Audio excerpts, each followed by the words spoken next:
I have a confession to make. I suffer from a condition called acrasia. Acrasia is one of the reasons why I don't get things done on time and I continue to make excuses. And I know some of the other entrepreneurs also suffer from acrasia. You already may know of acrasia with its more modern name, procrastination. And I'm half kidding and I'm half serious. Most of us entrepreneurs suffer from procrastination from time to time. And in this video, I'm going to share with you the key reason why we procrastinate and 4 tips on how to beat procrastination. And make sure you stay till the very end because I'm going to share with you my favorite app that I use every day to beat procrastination. Let's get started.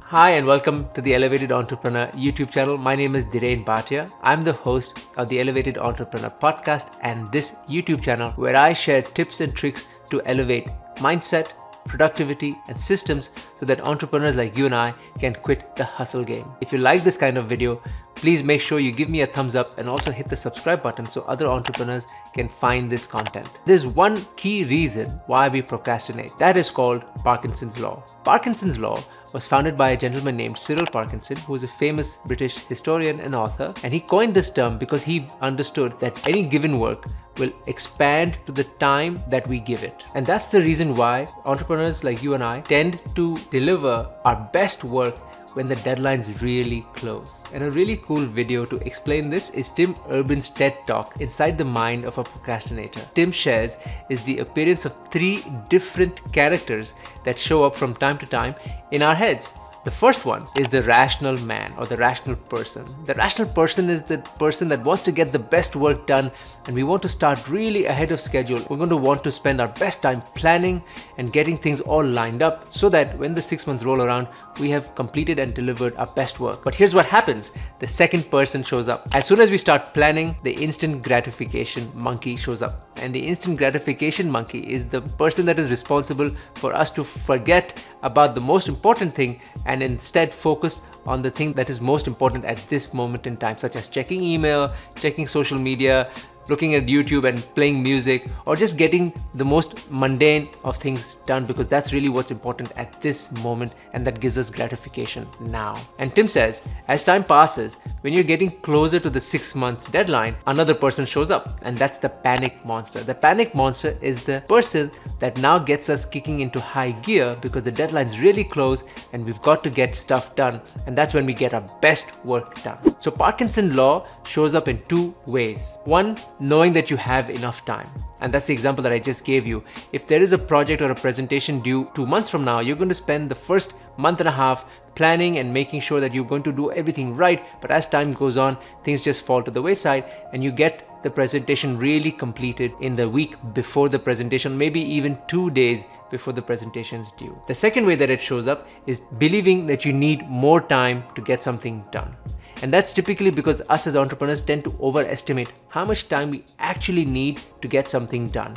And we tend to say more than we need because we think that if we did it in very short time, we would actually hinder our own quality of work. But that's not true because again and again, we've seen that we do our best work when the pressure is really on. And you'll hear a lot of us say, oh, I do very well under pressure, or I work very well when there's pressure mounting. And that's because of Parkinson's Law. So how do we beat procrastination and how do we use Parkinson's Law to our advantage? So my first tip to beat procrastination is breaking your project down into smaller steps.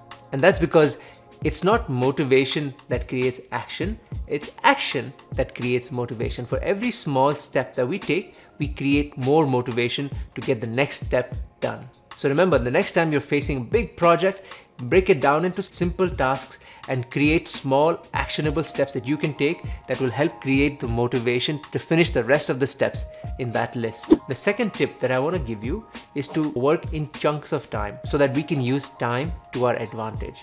A really good example of this is by creating containers on your calendar. So if you have a big project due, make sure you create containers for that project on your calendar so that you can get that work done and then do something else after. Another pro tip is to use the Pomodoro technique. It's basically creating work slots of 25 minutes each and then scheduling a 5-minute break after.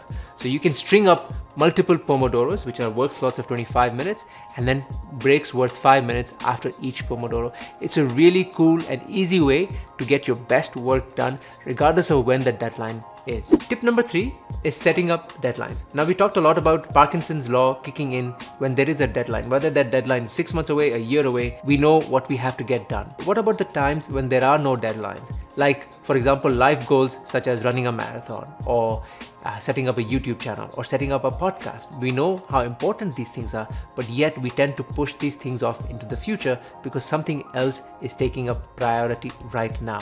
So remember to set deadlines for these tasks, and remember to convince yourself about the importance of these deadlines. As Tim puts it in his video, the panic monster needs to show up so that we can kick into high gear. So these deadlines are going to help you do just that. Tip number 4 is about setting rewards. As entrepreneurs, we often spend a lot of time beating ourselves up because of how things didn't go to plan or how some things didn't happen the way we intended it to be. However, we seldom pat ourselves on our shoulders to congratulate ourselves and reward ourselves for a job well done. No matter how trivial the job or how trivial the item, it's really important to set up rewards. And they don't have to be big things like a trip or an expensive gadget, but small things like your favorite dessert item or your favorite coffee. Rewards are a great way to reinforce the habit loop. If we enjoy the process, we're more likely to do that process again and again. Let's recap the 4 tips that I've shared on this video. The first one is break it down into easy steps. Reminder here that it's action that creates motivation, not the other way around. The second tip is to work in time slots and use something like the Pomodoro technique to get most of your best work done in very short periods of time. The third tip is to set deadlines so that you can actually get some of your bigger life goals done and completed. And the fourth tip is to remember to set rewards. And the last thing that I want to leave you with is my favorite tool that I discovered recently that I use to beat procrastination every single day. And that is a tool called FocusMate.